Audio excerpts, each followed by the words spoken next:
Hey guys, today we're going to be talking about the Shimano Curado DC.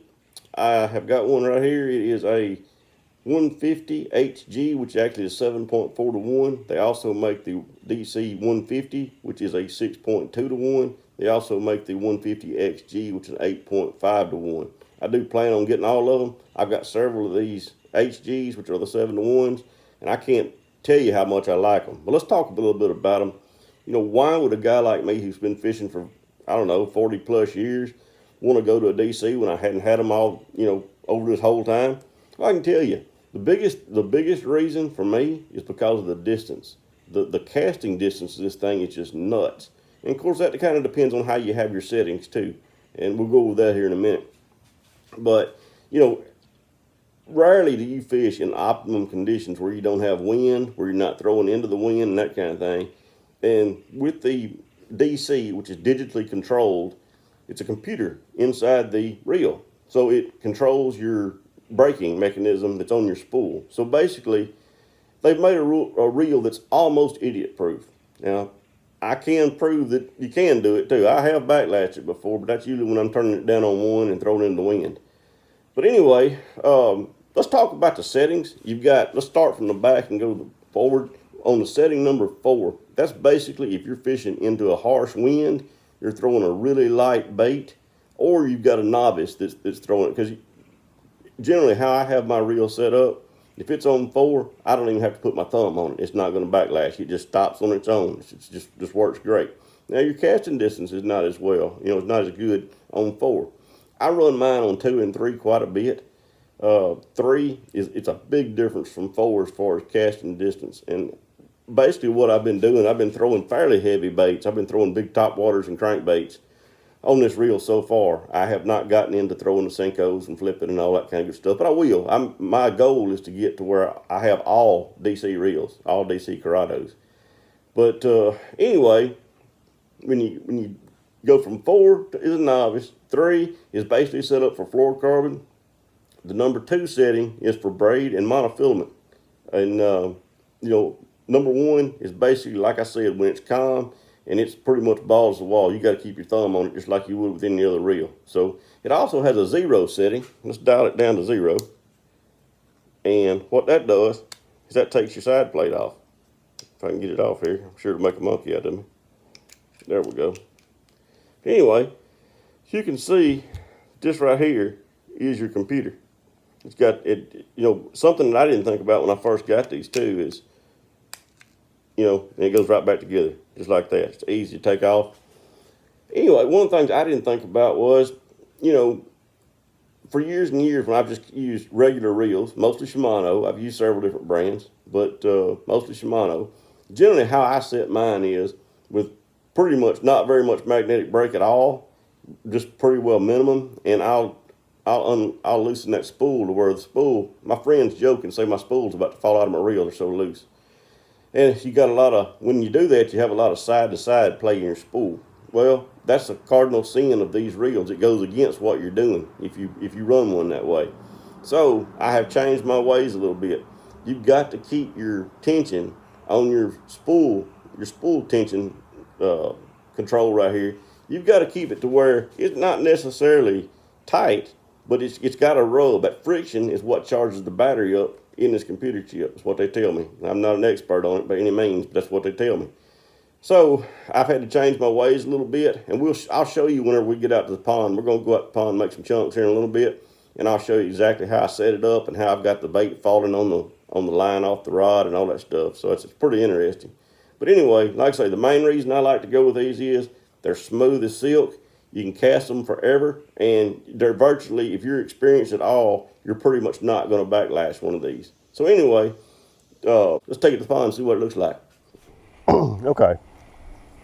First thing we're going to do is I want to show you exactly how I set my spool control.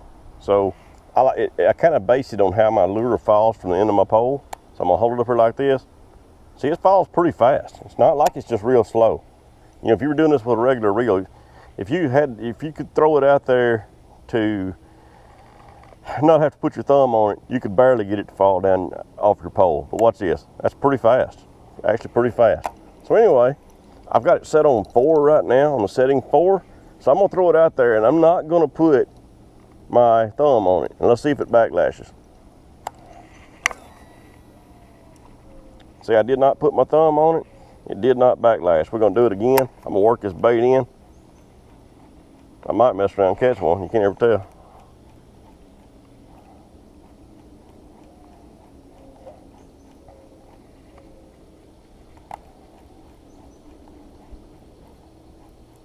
Let's get in here. We're gonna do it one more time on 4. I'm not gonna put my thumb on it again. Let's see what we got. I feel it on after that time. Okay.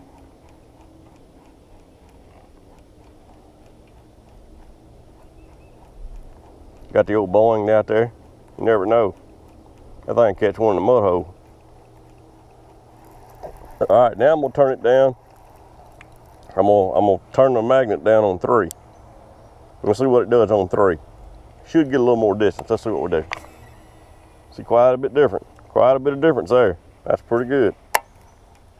I'm not really just rearing back and chunking it either, so it's not bad at all. Man, I'd like one about 5 to get up there and get on that thing. That'd be awesome.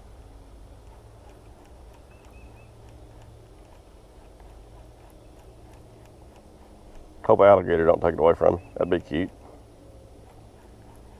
All right, we're gonna throw it one more time on 3 and see what we get. Like I said again, I'm not gonna just hum it out there, but that's a pretty long ways. Not a bad cast at all. We get this in, and I'm going to turn it down to 2. See what it does on 2. All right, let's turn it down to 2. There we go. Really not a whole lot of difference between 2 and 3 actually. I did have to put my thumb on it just a little bit during the cast. I could feel it kind of getting a little squirrely, so we'll throw it on 2 one more time.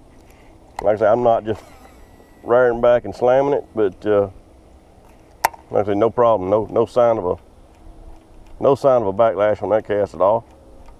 We get this in, we'll turn it down to 1. See what happens. I know I sure like this thing, that's for sure. Let's turn it down to 1. There we go. Let's see what happens. I don't throw it on 1 very much. But yeah, it's obviously a little bit better. It's hard to tell, I know.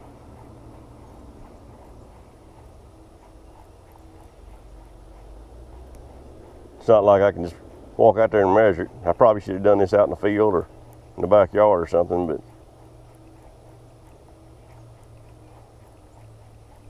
I actually wanted to throw a real lure with hooks on it and all that kind of stuff. I'll throw it on one more time. Uh-oh, you see what I'm talking about? That's what one will get you sometimes. Got just a little bit of wind blowing. You can't see it and it just started blowing. That will happen from time to time. That's why I usually run it on 2 and 3 most of the time. It's really not that much difference in casting distance. So one more time, I'm gonna turn it back up to,